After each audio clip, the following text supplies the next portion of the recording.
We begin with breaking news concerning last night's election. We are learning poll workers did not follow proper procedures on top of the voting irregularities we reported yesterday. This is in Virginia Beach. Senator Side's Brandi Cummings is live now with more on this story that just broke moments ago. Brandi?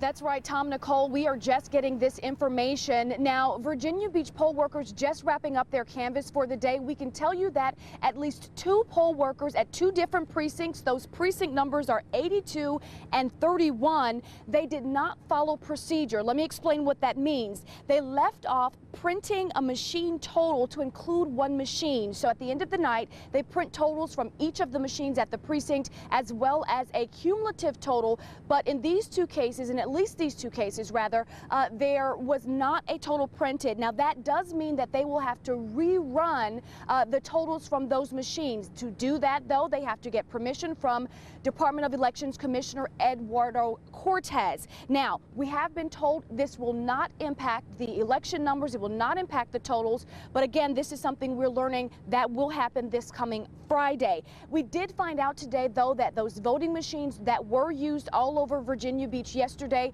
are now in a city-owned warehouse that is off of Leroy Drive. Now, the ones used for absentee voting are here inside of a vault. It's the same place all of the election records are kept until they are certified. So after tonight, after the canvassing for tonight is over, all of those results go back into that vault. Now, we did try to get some of our questions answered from the Department of Elections about what happened yesterday, but I actually found out the department doesn't have authority to tell cities what to do in all cases. We'll be working with the locality and with everybody involved to do some sort of review, but you know how that's going to happen or what form that's going to take.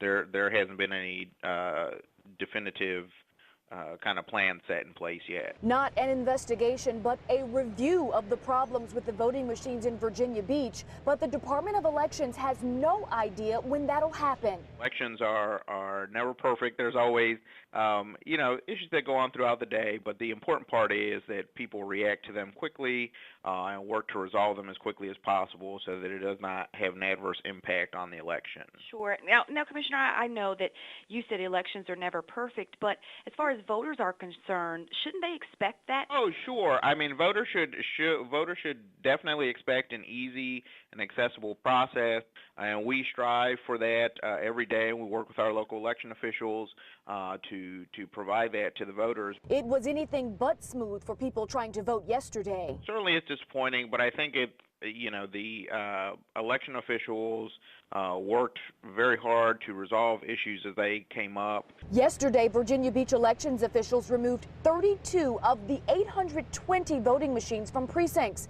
Technicians were checking them out. We still don't know yet what they discovered, but we did learn today that Virginia Beach is in the process of replacing its old machines. So the General Assembly a couple years ago banned the